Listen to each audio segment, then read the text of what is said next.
Real life play engages every bit of the body and mind and really does help us get to that deeper learning, that deeper forms of creativity and expression. Welcome to the Healthy Screen Habits Podcast. I'm Hillary Wilkinson.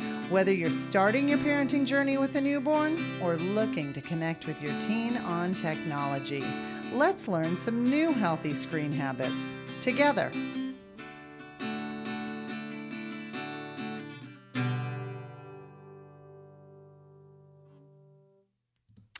When was the last time you played? One of the true joys of becoming a parent or caregiver of young kids is we often rediscover the wonder and fun of play. So, that being said, this time in our life typically partners with an increase of adult responsibilities like mountains of laundry, meal prep, coordinating multiple schedules, etc. So, enter my new hero. She is a magical playtime fairy who truly understands the ins, outs, and in betweens of early childhood and is here to share with us how to keep the play going. Sarah Sheminsky is the founder of Simplifying Play, the account you did not know you need to follow. Sarah is a wife and mom of two, has a master's degree in early childhood special education, and has worked with young children and their families since high school. She is passionate about both the power of play as well as helping parents discover their role in playful learning. Welcome to Healthy Screen Habits, Sarah. Thank you so much for having me, Hillary. I'm so excited to be here. Yay. So, Sarah, this season I'm doing a focus on tech, tots, and littles. Our youngest members of our population, I feel, sometimes need the biggest advocates. We hold the responsibility of speaking for those who can't talk. And before we get into the serious matter of play, I was wondering if you could share kind of your story of how you came to start Simplifying Play. Of course. So, Simplifying Play was born of my work with my young daughter. My daughter Hazel is 6 and she has Down syndrome. And my background is in early childhood special education. And when I became a stay-at-home mom, when she was 18 months old, I wanted to put all of this awesome stuff that I had learned and I had been doing in my professional career at work in our home. And so Simplifying Play actually started as an account where I shared a little peeks of ways I was working learning and therapy into our days. And the more that I spent time trying to make learning feel like play, I realized that I really should be focusing on just the play. She was Mm. very little, and we were spending a ton of time going to therapies and me doing our therapy homework. And I was realizing that we were missing out on this vital piece that all little kids should have. And that's the ability to choose what they want to do and have fun doing it. And I was focusing so much on making learning playful that I forgot to focus on the play that is all around us every day. And so my little account that was about our day-to-day life morphed into Simplifying Play when I realized that I can't be the only parent struggling with how to make space for play both in my home and in my days, and really to help families figure out what play actually looks like. Because Instagram and social media is filled with these beautiful images of curated playrooms and toddlers doing amazing things, right? We get one little snippet of people's lives. And typically the playrooms are like these muted colors of Yes. white and tan. And I think, expensive toys. yes. And it's all very aspirational and inspiring, but that's not really what play looks like. And so, my mission for Simplifying Play, my mission on my blog and website and in my Instagram is to help families discover what play looks like for their little ones so that they can make space to embrace that play and Oh, see the power beautiful. of play both for their kids and then for us as caregivers, because it really does give us breathing room when our kids know how to play. Very nice. Thank you for making space for the heavy duty work of play and the mess that Yes. that sometimes it holds hands with. So let's start with just kind of at the very beginning with a basic definition, because play is one of these things that everybody kind of understands, yet nobody really gets. So I was wondering if Mhm. you could boil it down and define play and like what is the play state? So often when we think of play, we hear all these awesome quotes about play, and we think about play and we think of a kid building with blocks or a child swinging on swings or these play activities. But play is really anything that is self chosen for recreation. So for young children, play needs to be child selected, child led, and bring the child joy, which is why oftentimes we see a baby or a toddler banging on a pot and pan, and that is play to them. It's something that they've discovered, something that's bringing them joy. And play goes through many stages, but it always comes back to, even as adults, it's something that we have chosen that brings us joy, that is a recreation of some sort. Play is Yeah. fun, right? Uh-huh. And Uh-huh. so oftentimes we hear the phrase learning through play. I don't know if that gets tossed around a lot. I don't know if you've heard that phrase, but oftentimes learning through play is accompanied by like an adult guided activity. And Mm-hmm. while adult guided activities and adult designed things can be playful, they are not actually true play for our kids. So we're really looking for those moments. What is my child drawn to? How do they like to spend their time if I have no demands on them, if they have no demands on them for that So I period? think that's so important because I feel like play often gets dismissed by the tall people, the Mhm. adults who are looking for kind of like these measurements of productivity, Yes. and Yes. a phrase that gets thrown around again and again in early child development is that play is the work of childhood. I feel like that's a translation so that adults understand the importance of play. So, but like, can you explain why is it important? 100% play is the work of childhood. Totally makes sense to us as adults, because it seems like play should be our children's occupation, right? It should be how they spend their days. But play is truly our brain's favorite way of learning. When Mm. we are playing, we are getting to practice new skills in a low stress, low pressure way. So you think of a baby who's learning how to roll over, and you place them on a blanket and put a toy to the side. And if you step back and watch, they practice over and over and over again. For a baby, that is play. They are getting to practice the new skill without any pressure from anyone. It's them literally learning how to move their bodies in space and figure out how gravity works and all these amazing things.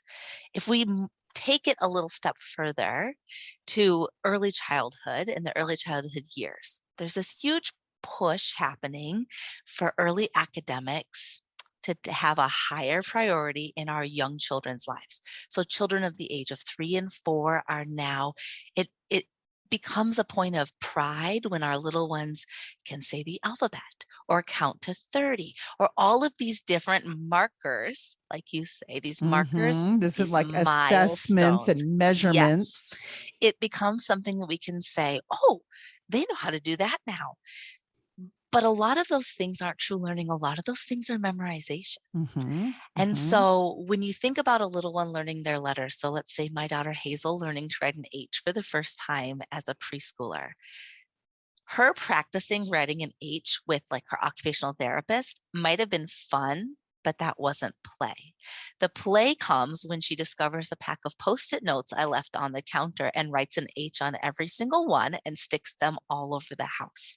Starts writing H's with sticks in the snow, uses her finger to trace it in sand in the sandbox, maybe finds a cool marker and writes H on the wall. I mean, all of these things that are kind of messy and can seem a little annoying to us are actually ways that our brain is practicing and categorizing new learning through play. So it's that self-chosen and fun piece that really helps us cement pathways for future learning. Right. When you get into the kind of the physiology of learning, there's that phrase, neurons that fire together, wire together. So that continued practice of play allows for later work, if you will. 100%. But yeah, I totally get that. And a lot of the things that kids practice in play are hard work. Mm-hmm. I mean, a little one learning how to stack blocks is learning spatial awareness and shapes and geometry as they figure out, where can I stick these things? They're learning about balance. They're learning perseverance as their tower falls down and they take a deep breath and build it again. Those are huge things that have to happen before we can do math. For sure. Right? We have to know all of these things, and something like playing with blocks or lining up my favorite cars or sorting my dinosaurs versus my jungle animals and categorizing. That's all play, but it's also early math learning. So it's also amazing how the brain does create those maps of future success. Yeah. So we have to take a break, but when we come back, we're going to dive deeper into figuring out the healthiest ways to help our littles become independent players and what role tech has, if any, in the play zone. Are you looking to get your child a phone but don't know where to start? Good news. Healthy Screen Habits has done the legwork for you, and our answer is Gabb Wireless. Gabb Wireless created the phone that parents have all been asking for. It can text but doesn't receive or send pictures. It looks like a smartphone with a touchscreen, has talk, text, calculator, calendar, FM radio, and alarm functions, but no internet. Setup is super easy. Plug it in and start charging. Activation is free, shipping is free, and the best news is that Gabb Wireless phones start at under $100. Now, even more good news. You can get $5 off your order of a Gabb Wireless phone by using the promo code HSHabits. That's HS Habits, like Healthy Screen Habits, but short. You can find a link to Gabb Wireless under the Tools tab on our website at www.healthyscreenhabits.org. Press and hold the tab menu and look under Products We Endorse in the drop-down menu. Sarah Sheminsky is a mom whose mission is to help parents discover their role in playful learning. From thoughtful toy selection and display to encouraging families to connect through outside play, she's passionate about helping you help your child play. So, Sarah, now I have to ask, what are your favorite ways to play as an adult? As an adult, so I love puzzles. I love reading, and I love going for walks with girlfriends. Those are my post baby years. I have 2 young children, and that's how I've been rediscovering the things that I love, falling back in love with reading for pleasure, going for walks with friends, and spending time outside with my family. That's how I play. That's what fills your cup. Good to hear it. I'm glad you're making time for your own play. You have to learn how to do it again, Yeah. And I think that when you're in the trenches of caregiving, it can be really hard to see that is a form of self-care. Mm-hmm. It really is a form of taking care of ourselves, is saying, what brings me joy and how can I have more of that play in my life? I agree. So because we're Healthy Screen Habits, I want to talk a little bit about tech with Mhm. littles. Okay. So the American Academy of Pediatrics recommends no screen time except for video chatting with loved ones, or, people who have a vested relationship with babies up to 18 months. They recommend minimal screen time and only shared screen time with an adult for toddlers 18 months to 2 years, and no more than 1 hour per day of screen media entertainment for preschoolers. So I'm like, I'm reading these guidelines. I don't even know what that last part means. Screen media entertainment. I It's like mean, an is that all-encompassing right? anything on a I know. screen. I feel like when that's committee writing is what That that is is. 100%. So They're like, let's just cover all of our bases. exactly. Anything that is bright and shiny, Yeah. Right. screen Right. media. No, I'm like, does that mean like educate? I'm using air quotes, which, Right. how smart is that to do on a podcast using visual aids? But is that like so-called educational screen time? Like, and what constitutes as educational? At any rate, Mhm. those are the recommendations. So those are kind of our Right. chosen board of experts is in the US. And here's the thing. I think unless people know the why behind the Mhm. recommendations, we are less compelled to follow them. I think Yep. when it comes to any form of guidelines or, Mhm. recommendations, until Mhm. you know the why behind it. So I'd really like to talk about the why. What makes offline play so different from online play?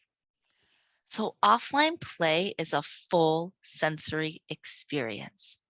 Offline play engages every part of the body and brain.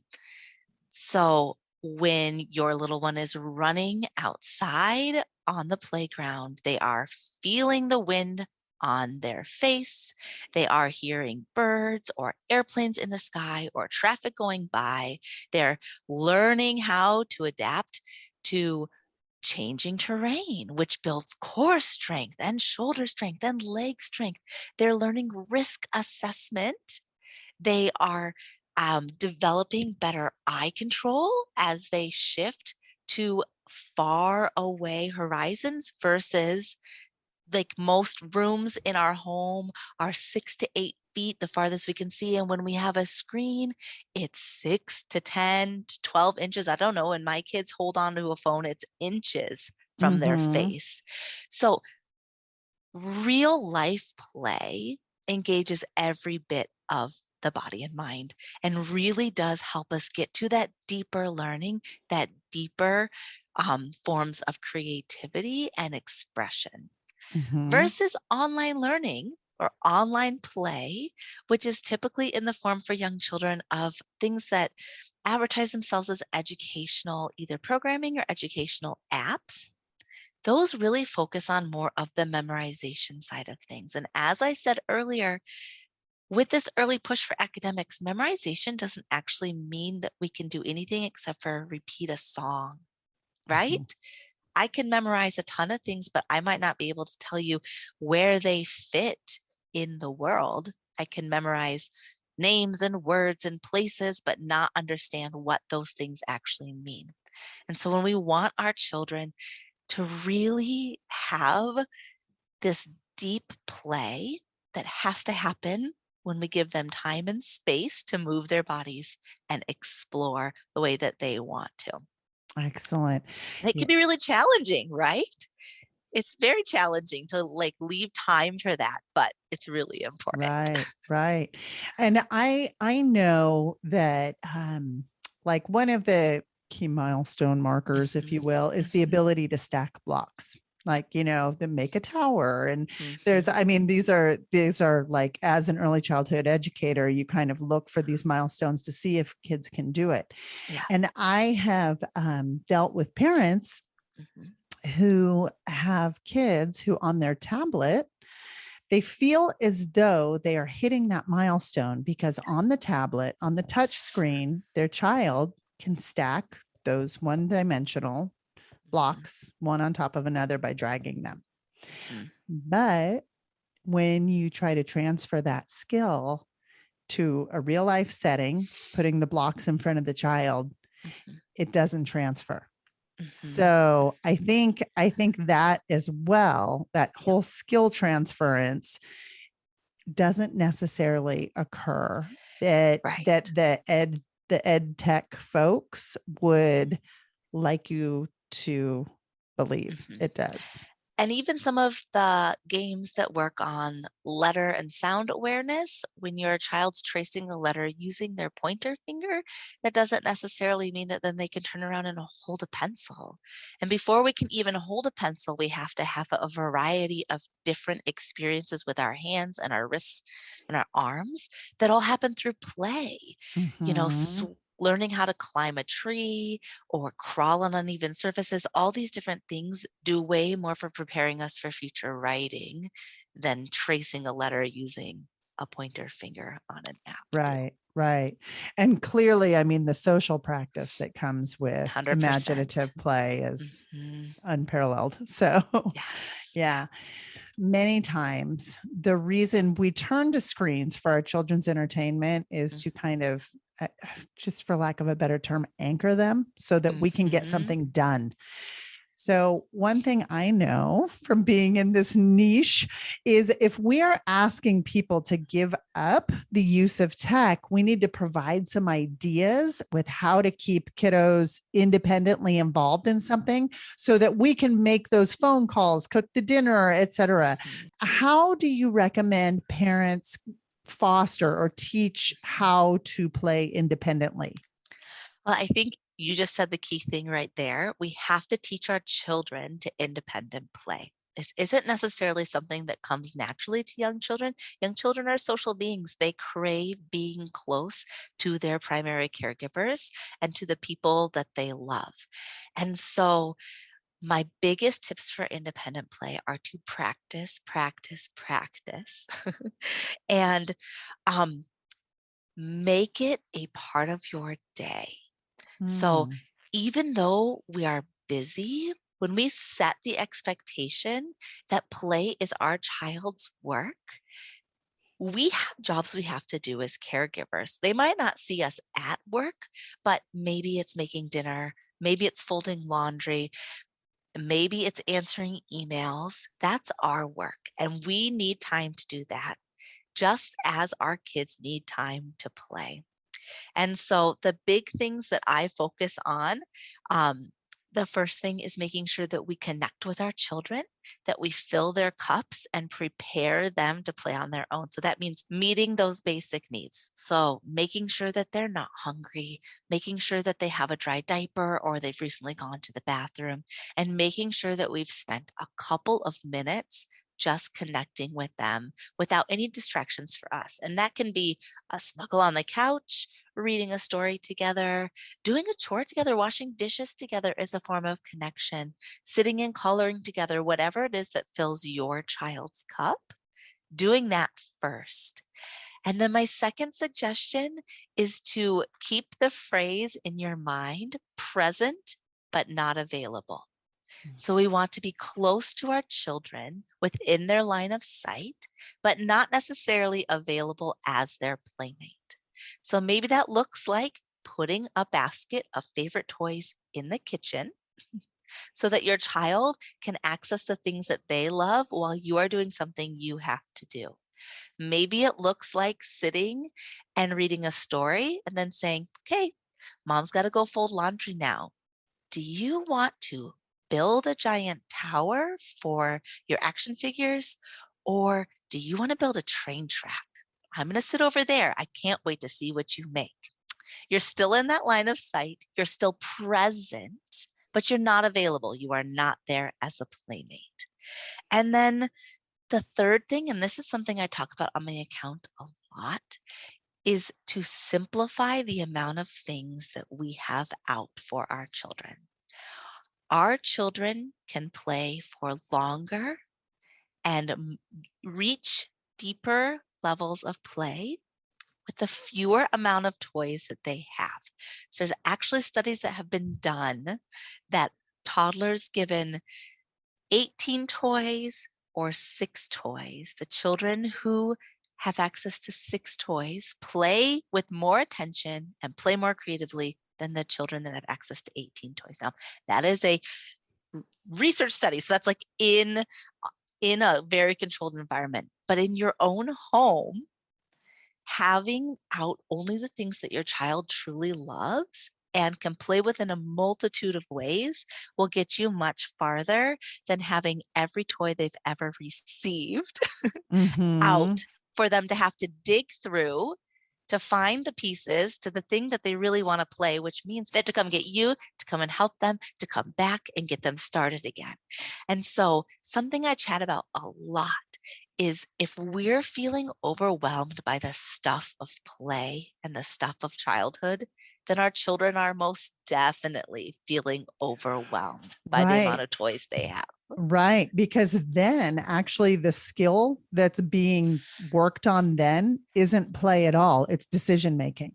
And so, 100%. yeah, so Yes. you start layering all of these things, and all of a sudden that intrinsic motivator of joy gets sucked right out of it. Mhm. So, Right. It's yeah. like if you walk into your closet and you know you have a few favorite things, but you have to get past all the things that you don't enjoy wearing to get those few favorite things. It's better to not have a bunch of things you don't wear because it makes your morning more complicated.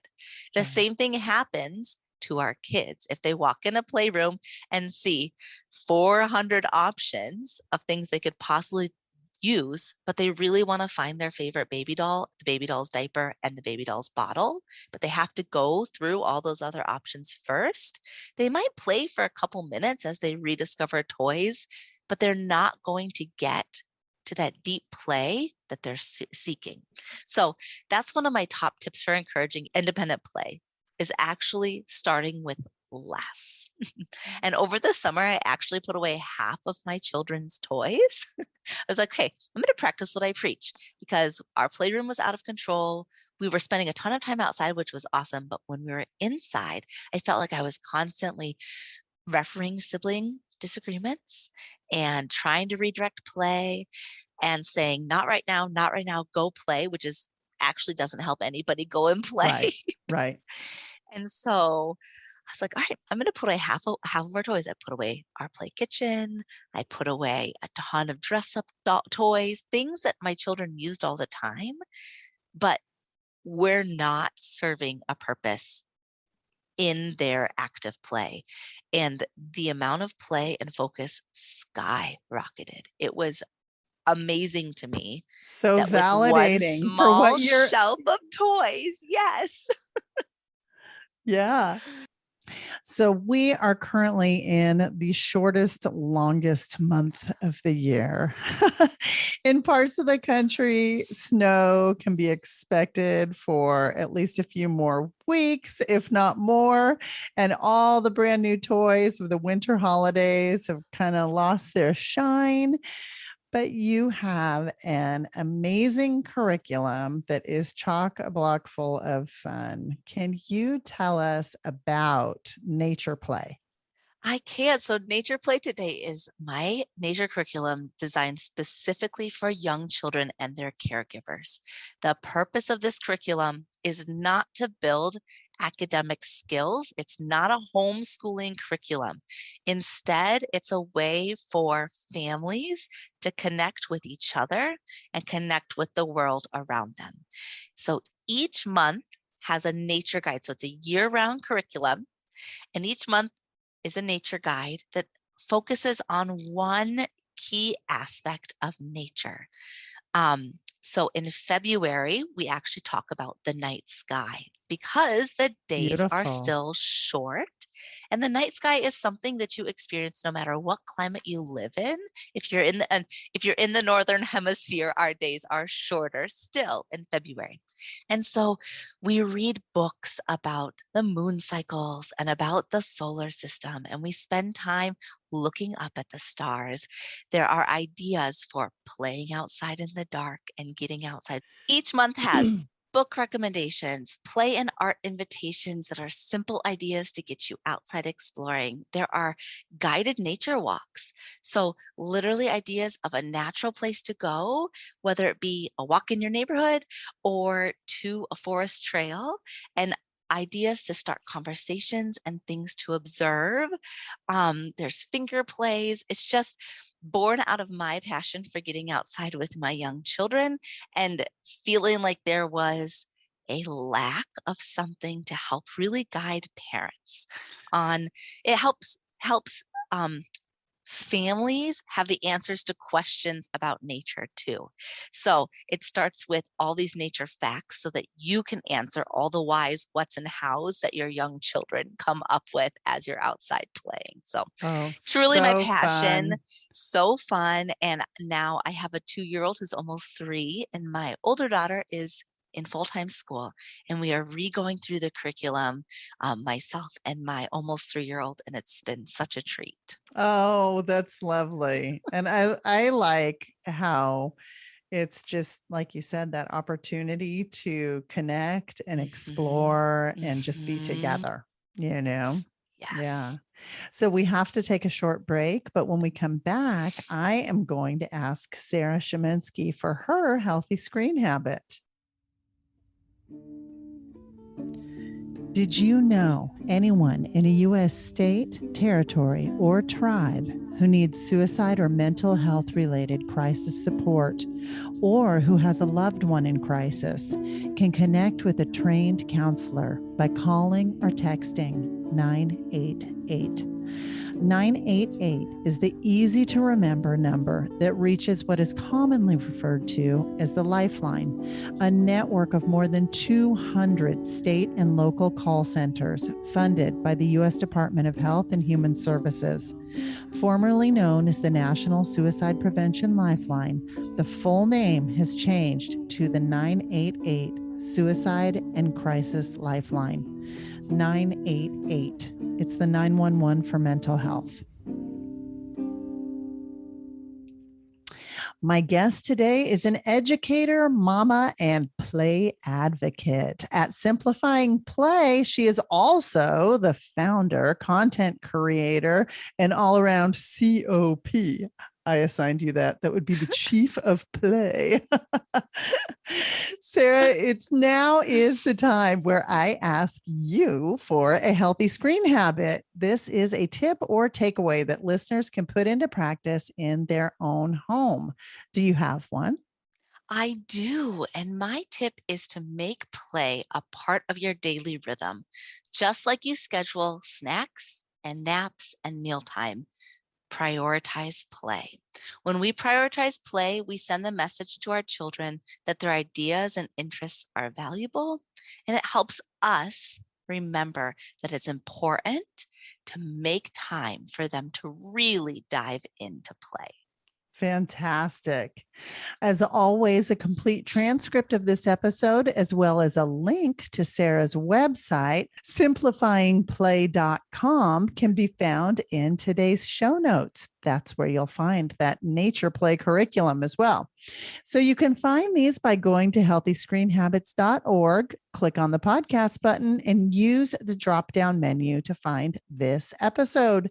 Sarah, thank you so much for being here. It wasn't a play date per se, but it was a fun hangout. Thank you so much for having me, Hillary. It's been such a pleasure chatting with you. For more information, you can find us on Instagram and Facebook at Healthy Screen Habits. Make sure to visit our website, healthyscreenhabits.org, where you can subscribe to the show on Apple Podcasts or via RSS, so you'll never miss an episode. It's free, it's fun, and you get a healthy new screen habit each week. While you're at it, if you found value in this show, we'd appreciate you giving us a quick rating. It really does help other people find us and spread the word of healthy screen habits. Or if you'd simply like to tell a friend, we'd love that too. I so appreciate you spending your time with me this week, and I look forward to learning more healthy habits together.